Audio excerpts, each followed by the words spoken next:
Alright, ake ngibingelele kuphela lokufinyelela khona ezobuciko media and production. Igama lami nguMelisizwe ngubongimusa ngwamnomiya. Umfana waseFriday lapha kwesenkosi yakwaXulu. Induna engiphethe usabelo owakaMadela. Njengamanje sihleli la sinensizwa la bathi umjikelo. Uthi why unokwanda kufanele avuke ayopheka avuke ayowasha avuke ayokwenza ezinye izinto.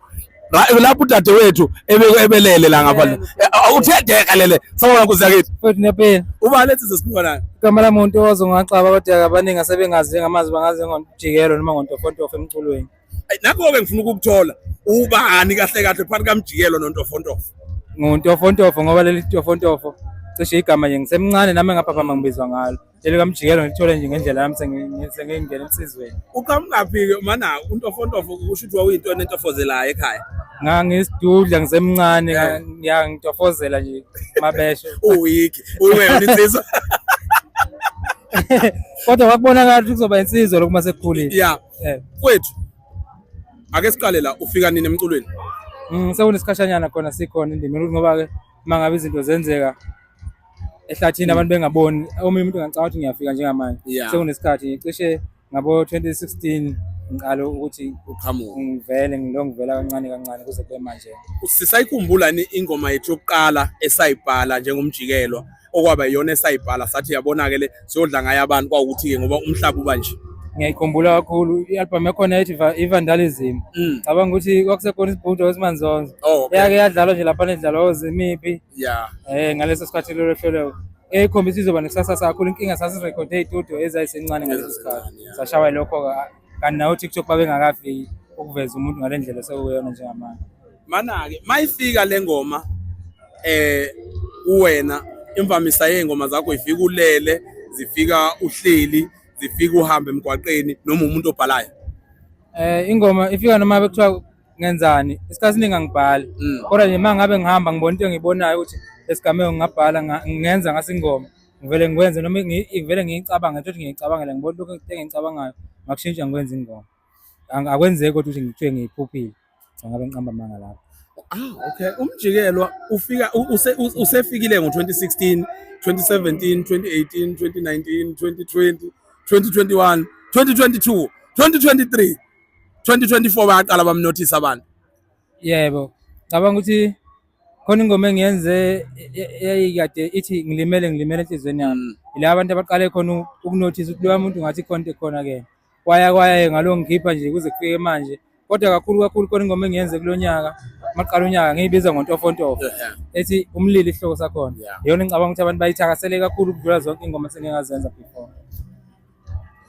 Ngifuna ke ukuthola la ngontofontofo untofontofo iyaphuma ipost igcwalisa all white iyasho ukuthi ifuna abaculi abantu ababavotele uhambile okhankasa kubantu noma abantu abafikile kuwena bathi inkuzo yombhemi ngeke siyawubona umsebenzi wakho asikufake la.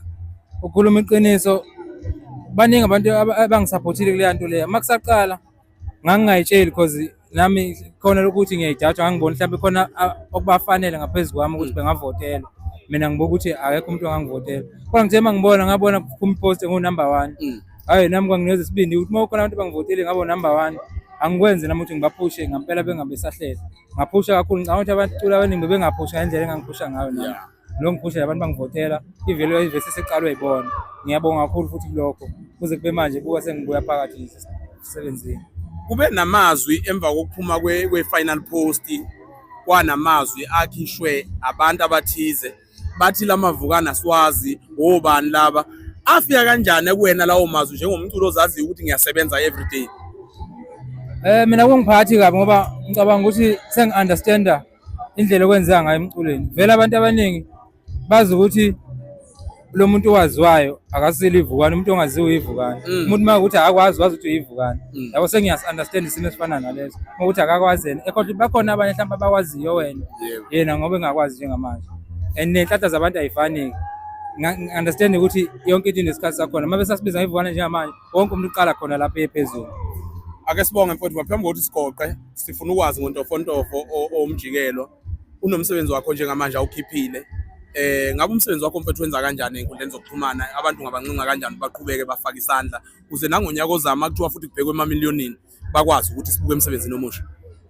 Abantu ngifisa ukubabonga nje kakhulu lokho abakwenzile kimi kubekhulu kakhulu emsebenzini wami bawudlala kakhulu ngendlela esimanga. Ngiyajabula ngiyabonga futhi kuyakhombisa ukuthi ngonyaka ozayo ngiyobe sengiphezulu kakhulu kunalokho engikhona njengamanje.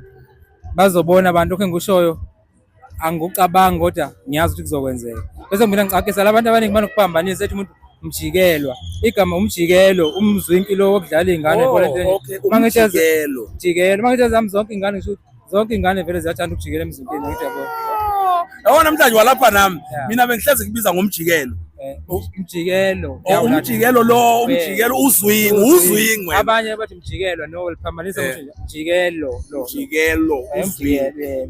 kwethu uyibona ukuphi eminyakeni emihlanu kusuka manje akubuzwa lokho ngihleli lapha phezulu esicongweni awusibona madoda usholi wena umaskandi uzobuphethe wena manje ngisaphila nje nakho lapha engizobe awusibona madoda ngiyabheja futhi nizwele mhlawumbe ngonyaka ozayo nizwele uzothwala npo hayi ngeke ngikwenze lokho isikhathi kuzobe sekufika angicabanga ukuthi khona lento ukuthi yokuthwala ngoba ngothi ngathi ngiyothwala ungathwali ngihlupheke ngize ngife yabo phela ngibuzo ukuthi usunqumela unyaka ozayo phela abaningi vele kuthi usuthwele uma waphumelela ukuthi uthwele nenqaba yami mina kuthi inqaba ayitshelwana kodwa eyami hayi anginandaba nawo ngikhonza uNkulunkulu kuphela kulungile ngifuna ukufakazisa umuntu obela eMabhida njengamanje obela eKings Park obezobukela abaculi bakhe ababe kwi-top 15 angifuni bathi ngihambe ngalanda ipokoza maningi amapokoza njengamanje uyakwazi lokho baningi omjikelo baningi ontofontofo ngifuna ukuthi ujikele nje one muntu ukuze ukhombise umuntu osekhaya ukuthi bekuwena ngempela njengoba usuhamba uyazi umuntu uqoke kahle ngicela ungadidiswa ngabantu ozobabona endleleni ivumeni inkunzi nashalaza nje nesabana yena besilo sebabona ngentinini ngokwakhe ngiyakhuleka kulungile asibonge kensizwa ngokuhlonipha kwana ngesikhathi sayo danke uMelisisi Bongiso womlumiya ake ngehle ngobonda nje sicaphucaphu